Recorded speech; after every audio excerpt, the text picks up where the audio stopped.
and then scaled up, that will work. But that's somebody's job. I may not be the person to do that job.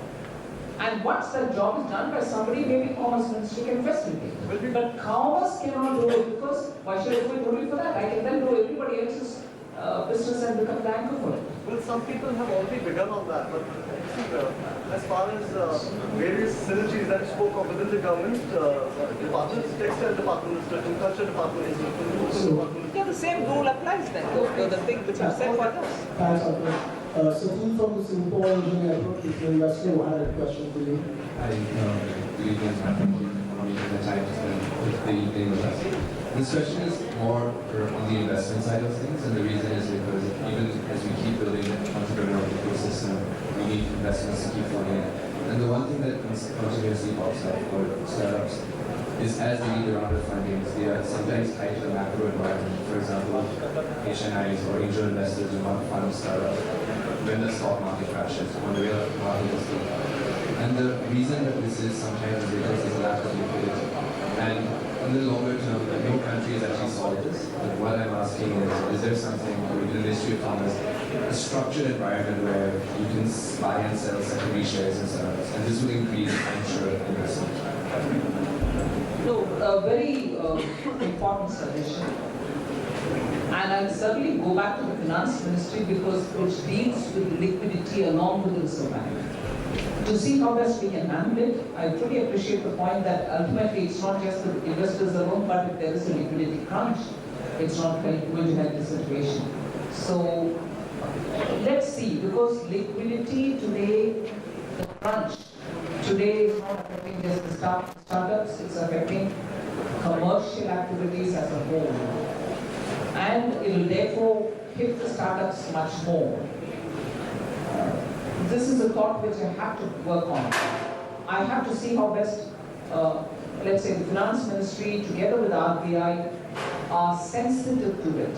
If not, if there is a need, we can always have some startups speak about it to them, and we from the Commerce Ministry can facilitate that.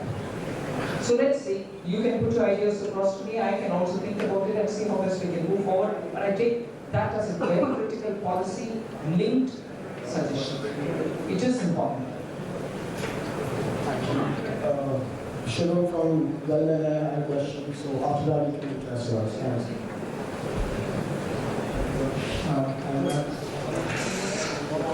I am Shivan. Actually, I have a question more of related to the smart cities again, specific to our technology which we are developing. I just wanted to know what's the progress going on in that field, and that we have a plan which can help the government expedite the process of smart cities. And that's a very huge plan. And how can we be a part of it? How can we approach government to be a part of it?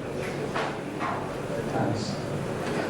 I thought I sort of answered this earlier. Whether it's a question of a ready product which is available, let's say, for the environment industry, or a product which is available for the urban development industry, or a product which may be available and ready for dating.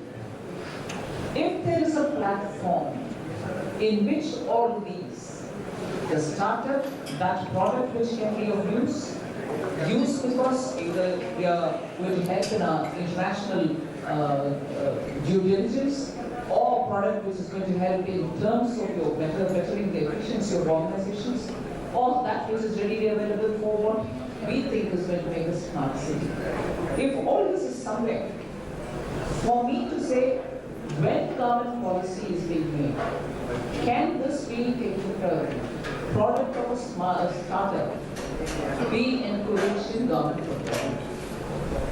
Those comes into it. Put it on the platform. Commerce Minister Nirmala Sitharaman there speaking with the entrepreneurs and or aspiring entrepreneurs. Remember the government Startup India Stand Up India initiative, which has focused on promoting entrepreneurship across the country amongst the youth.